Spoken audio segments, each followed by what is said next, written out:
is a film about that scale and grandeur. This is a film about that military achievement. This is a film about a people who for all time shattered the legend of Nazi invincibility.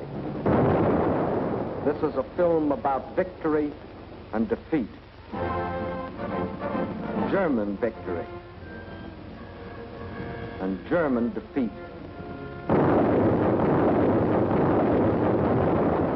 This is the battle for Russia, a battle that has been going on for centuries, a battle that fills the pages of Russian history. 1242. The German Order of Teutonic Knights had invaded northeastern Russia and occupied the old city of Pskov.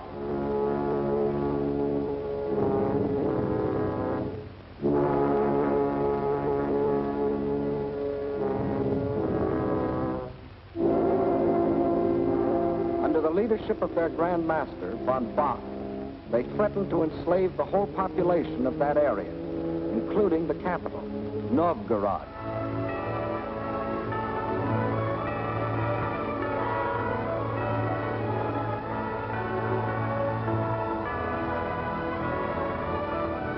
In their hour of peril, the Russian people turned for leadership to their prince, Alexander Nevsky.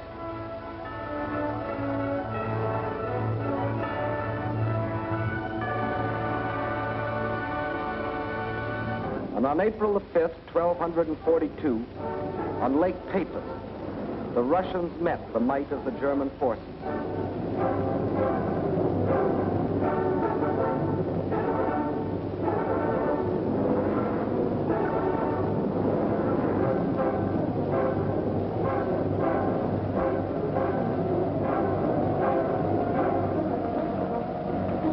They weren't as well equipped or as well organized.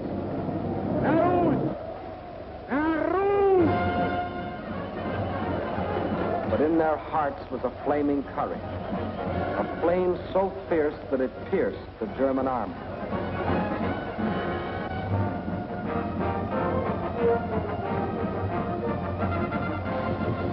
The victory they won fills a bright page of Russian history. 1704, and another conquering army marched across Russian land. This time under Charles XII of Sweden, and again the Russians fought for their country.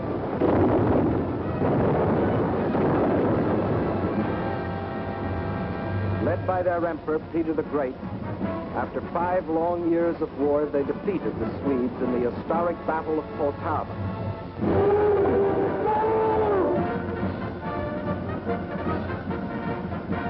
The invading Swedish armies were crushed and forever driven out of Russia. 1812. Napoleon and his armies had blazed their triumphant way across Europe and were marching on Moscow. The conquering armies entered the city, but they entered a city in flames. Even in that day, Russian earth was scorched earth to an invader. And once again, the invader was forced to start the long march on the road back out of Russia. 1914, and another German army, this time under Kaiser Wilhelm, set out to conquer Russia.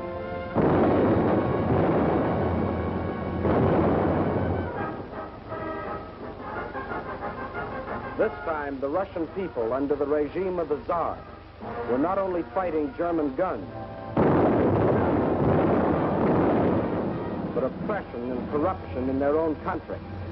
And only the ultimate collapse of Imperial Germany saved Russia from losing the Ukraine and the Crimea, which the Germans had occupied in 1918.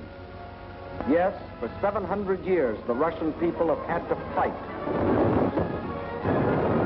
to defend their land against would-be conquerors. Why? Why have all these attempts been made to conquer Russia? Perhaps Russia itself can provide the answer. Here it is, 1/6 of the Earth's surface, reaching from east to west nearly halfway around the world. and southward from the North Pole to the borders of India. One country of 9 million square miles. That's our own country 3 times over, or all of North America and 1 million square miles to boot. The sun never sets on Russia. When it is dusk on its western borders facing Europe, it is already dawn on its eastern borders facing the Pacific.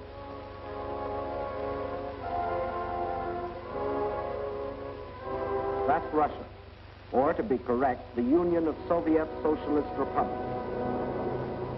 Deep in its mountains lie thick, rich veins of gold and silver. Below ground lie enormous deposits of copper, tin, manganese and nickel, chromium and radium, sulfur and magnesium. Russia is rich in raw materials. Her forests cover millions upon millions of acres. 1/4 of all the lumber reserve in the world belongs to Russia. And as for fuel, there's coal, ton upon ton. And more important, there's also oil. 213 million barrels a year of it. Black gold flowing from the earth that contains 55% of the world's oil. What else? Iron? Russia has better than 10 billion tons. That can make a lot of steel before it's done. Yes, Russia is rich. Farms cover millions upon millions of acres. The rich black earth that besides giving forth oil and coal will also grow everything from sunflowers to lotus. The tea her people drink in such huge quantities, and the tobacco that they smoke. Cotton grows here too, 3,800,000 bales a year, and sugar.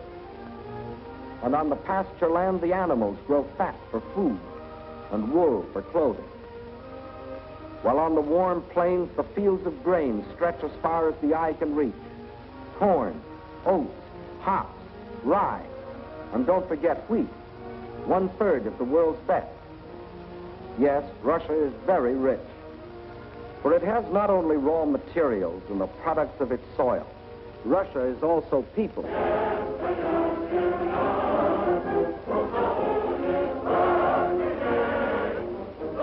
193 million people.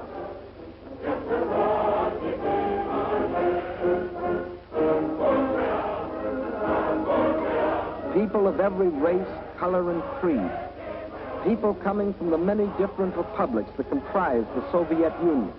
People speaking more than 100 different languages, but all citizens of one country.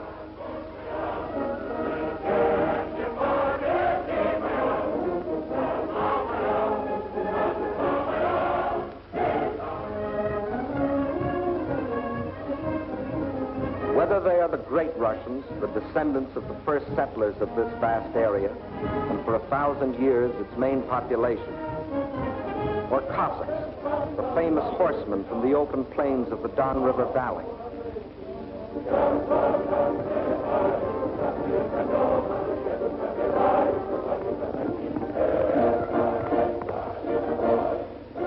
Whether they come from the southwest, the Ukraine,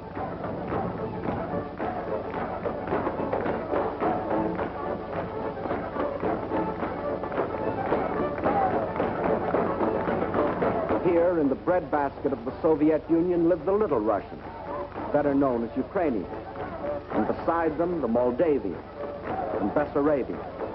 Or if they come from the far south, between the Caspian and Black Seas,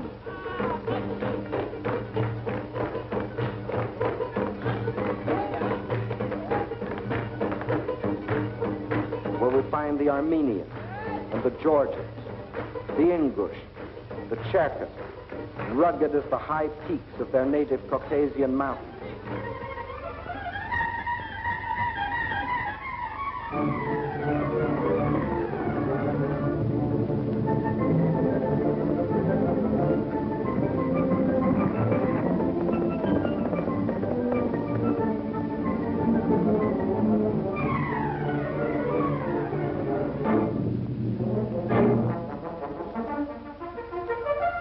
Whether they are Uzbeks, Turkmen, Kyrgyz, from the Persian and Indian frontiers, or Mongols,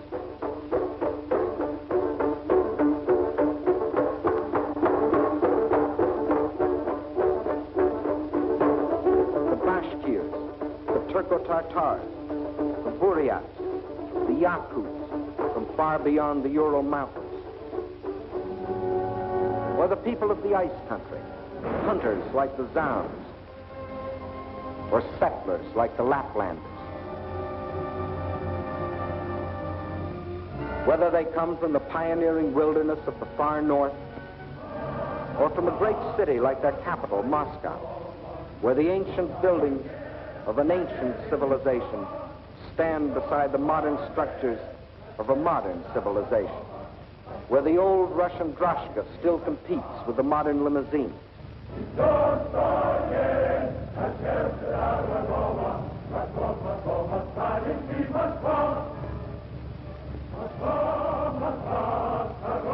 Whether they work in factories or as soldiers, whether they are bricklayers or traffic cops, sailors or riveters, school children or farmers, nurses or engineers, window washers or sales girls, housewives or postal clerks, radio announcers or stewardesses, scientists or typists, musicians or ballerinas.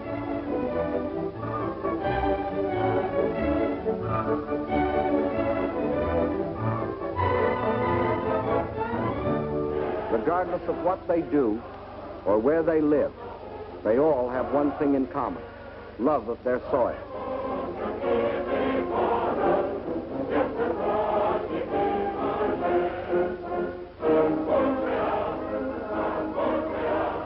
That is Russia. Size, the largest country in the world. Raw materials, unlimited. Manpower, 193 million. These are the three reasons why every conqueror in history has wanted Russia. And these are the reasons why the modern would-be conqueror wrote, "When we speak of new territory, we must think of Russia. Destiny itself points the way there." Yes, as we have seen, Germany's spirit of aggression was handed down from generation to generation. And now, in Hitler's Germany, the dream was world conquest. To such a dream, there could be only one answer: collective security. So with this objective, in 1934, the Soviet Union joined the League of Nations. Again and again before the League, its representatives urged binding agreements to support by collective action any nation submitted to attack. The states I represent entered the League with the sole purpose of the maintenance of indivisible peace. The League of Nations is still strong enough by its collective actions to avert or arrest aggression. There is no room for bargaining or compromise. But while some members of the League were pleading vainly for the use of collective force to stop aggression, the world saw other members, Germany, Italy, Japan, withdraw from the League to follow the path of aggression. Manchuria, Ethiopia, then Hitler invaded Austria, Czechoslovakia, and in 1939, Poland, first step on the road to Russia. But his eastward march was interrupted by France and Britain declaring war. So the Germans were forced to turn west, and in 1940, as we have seen, wiped the last opposition from Western Europe.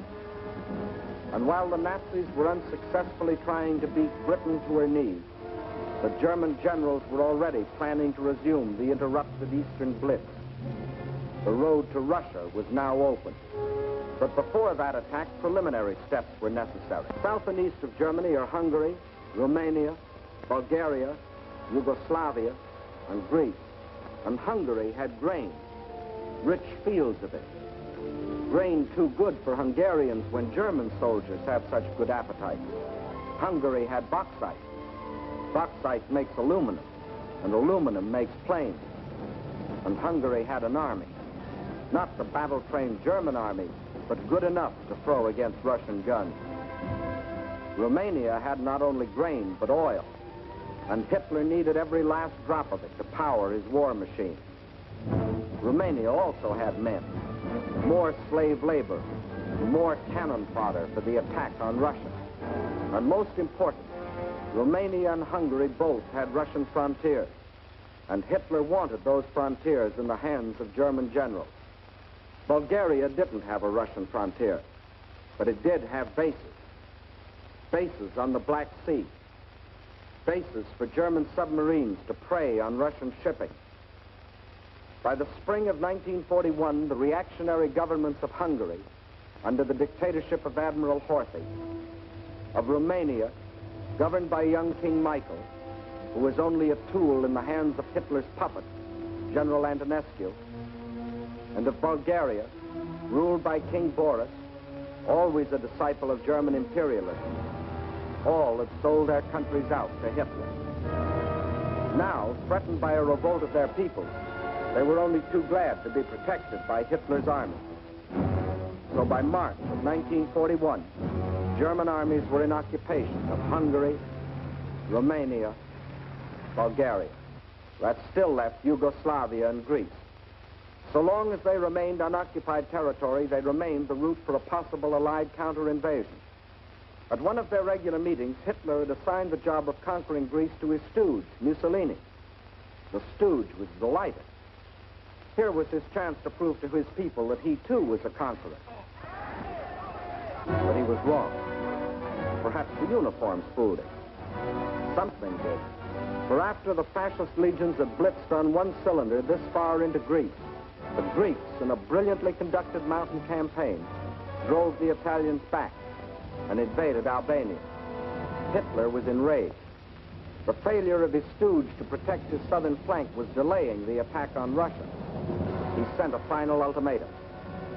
For the Yugoslavs and Greeks, it was surrender or else. But the Yugoslavs and Greeks come from a long line of fighting men.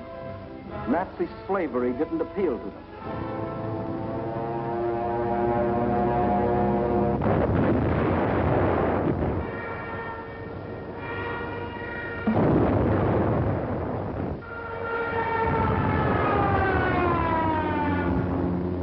At dawn, on April 6th, German bombs told the Yugoslavians they were at war with Germany.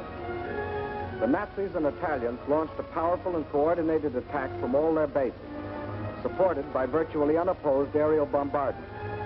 The conclusion was inevitable. Although resistance was determined, the Yugoslav army was cut up into many small segments and captured. The war in Greece also began on April 6th. There, in spite of fierce and valiant resistance by the Greeks and the British who had come to their aid, the Germans, overwhelmingly superior in both numbers and equipment, forced their way past the Bistritsa River, Mount Olympus, the famous passage of Thermopylae. And by the end of April, the swastika flew over the ancient city of Athens. The conquest of the Balkans was now complete. The whole force of Nazi might could now be turned loose on Russia. There was no time to waste, for time was Russia's weapon. Their industries, so recently built and which, like our own, were designed for the ways of peace, were converted for war. Instead of steel for plows and tools, steel for shells and guns. They knew their industry could never produce enough to equip them adequately for the titanic struggle. But what they could produce, they would. At the same time, the army began to grow. More and more men were called up to be trained, hardened, drilled, prepared to defend their land.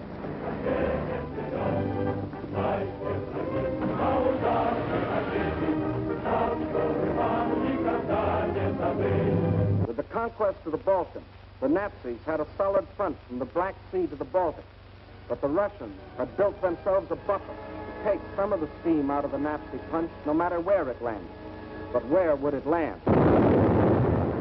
When the blow came, it was from 5 different directions, and from the north, 1 extra, just for luck. That was the big day. As dawn broke, nearly 200 Axis divisions, more than 2 million men, plunged into a front 2,000 miles long, reaching from the White Sea to the Black. Their aim, the annihilation of the Red Army in a decisive battle on the frontier.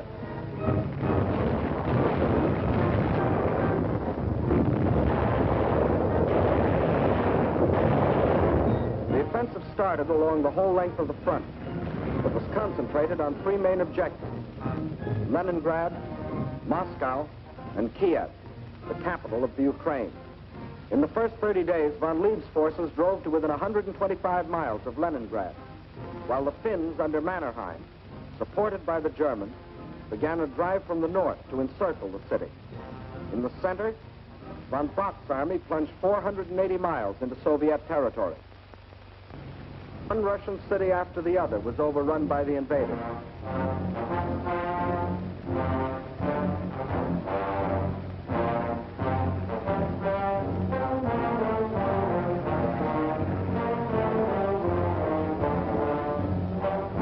And on July 17th, they captured the first main objective, Smolensk, regarded as the key to Moscow.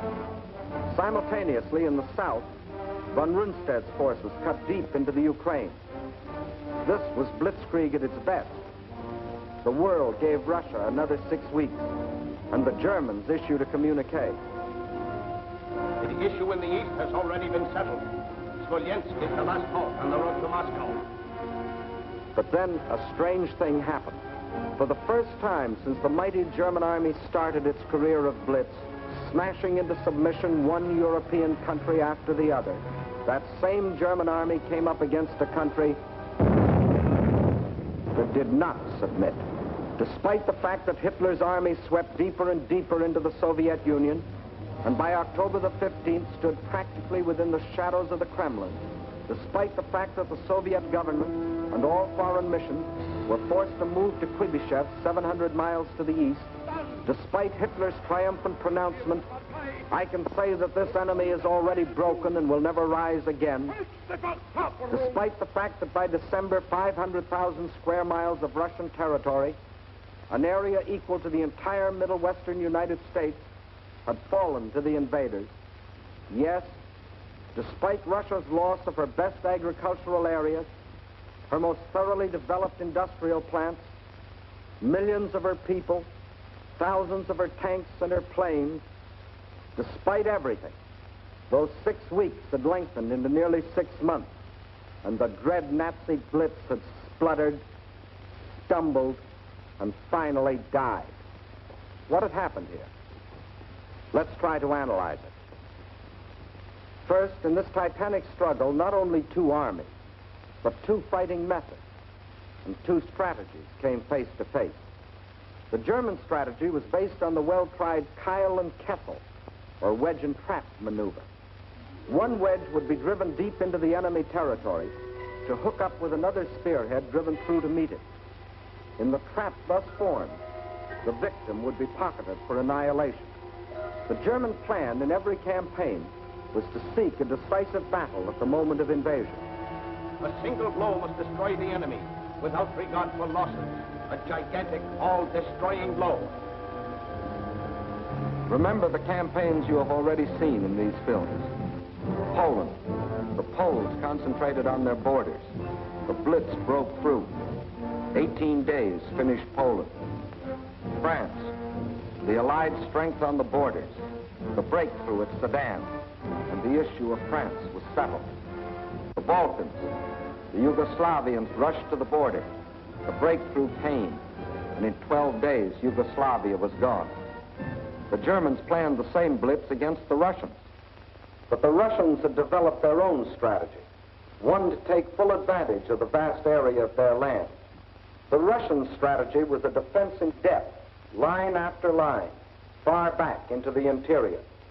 And when the Nazi wedge struck, the first line would bend with it until it became part of a second. Again, the wedge would strike. Again, a segment would be lost.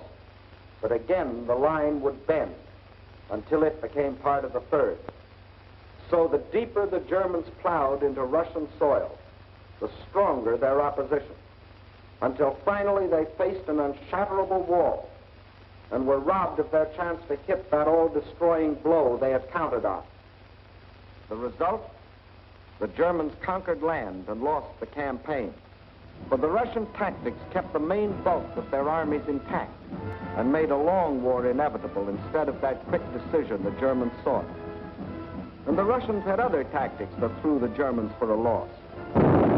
Germany had developed blitz warfare, mechanized warfare, armies on wheels, juggernauts to crush everything before them. But the Russians found a way to drag them out of their traveling fortresses. They used their cities as strongholds and made the blitz come to them down alleys.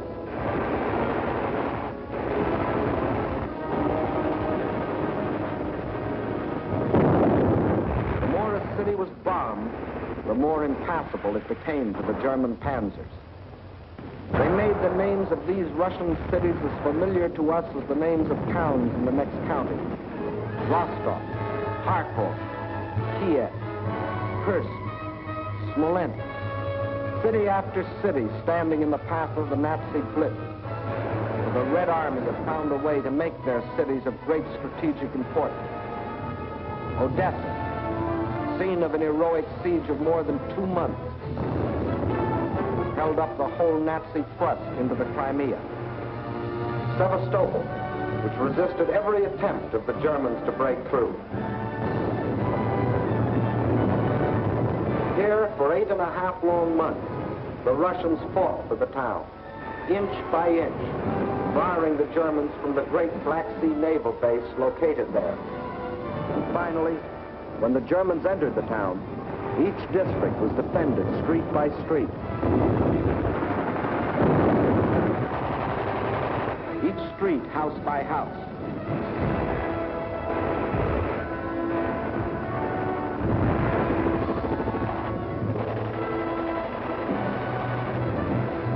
Each house, room by room.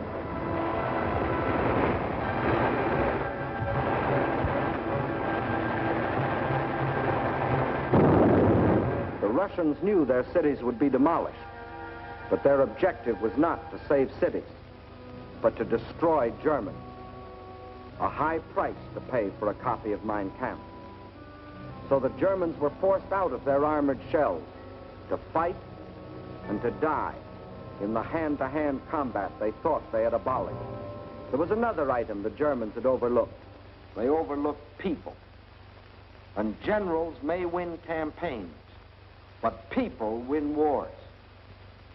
And on that fatal June 22nd, when the Russian people first learned of the invasion of their country, their grim faces told of their determination to fight and to die, but never to surrender.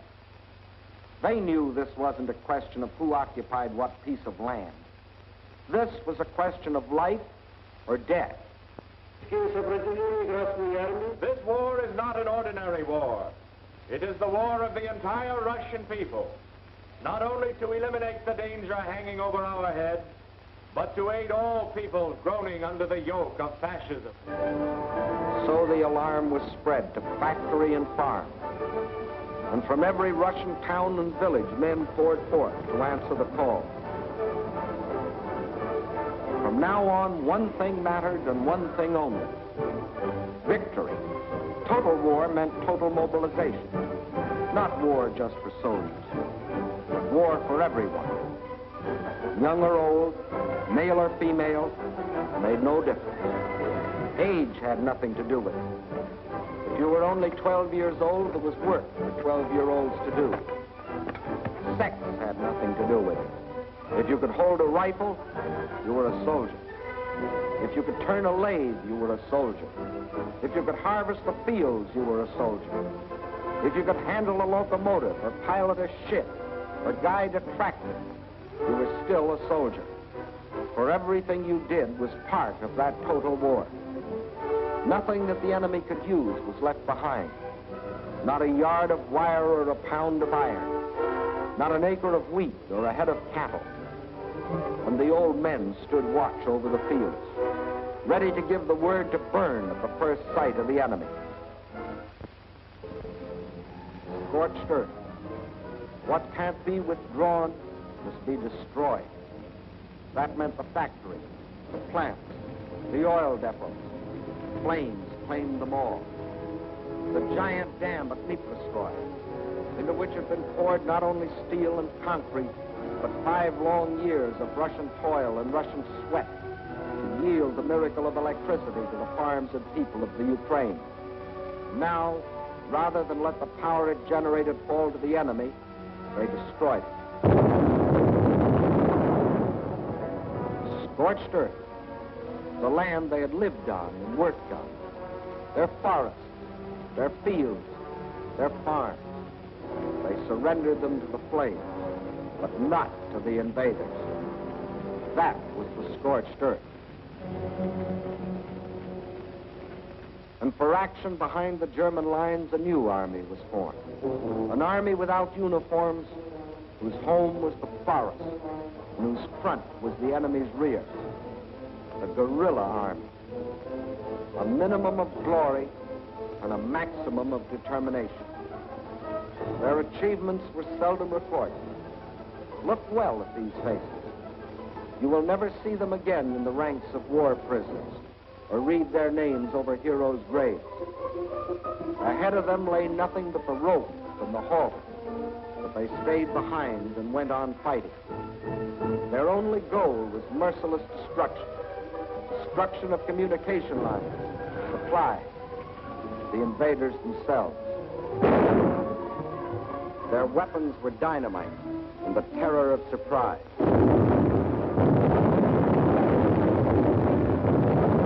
They asked for no mercy, and they gave none.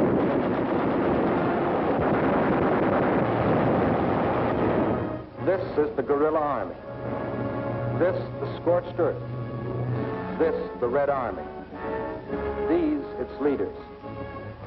These are the reasons why, although the Germans conquered land, 500,000 square miles of it, it was just land, barren land, scorched land. These are the reasons why, after 5.5 months of blitz warfare, after coming within sight of their goal, the Germans were stopped at the very gates of Moscow. These are the reasons why, although Hitler had sworn that before December the swastika would fly from the Kremlin towers, December had come, but it wasn't the swastika that flew over the Russian capital. And it wasn't the Nazi conquerors who marched through the streets of the ancient city, but fresh reserves of the Red Army,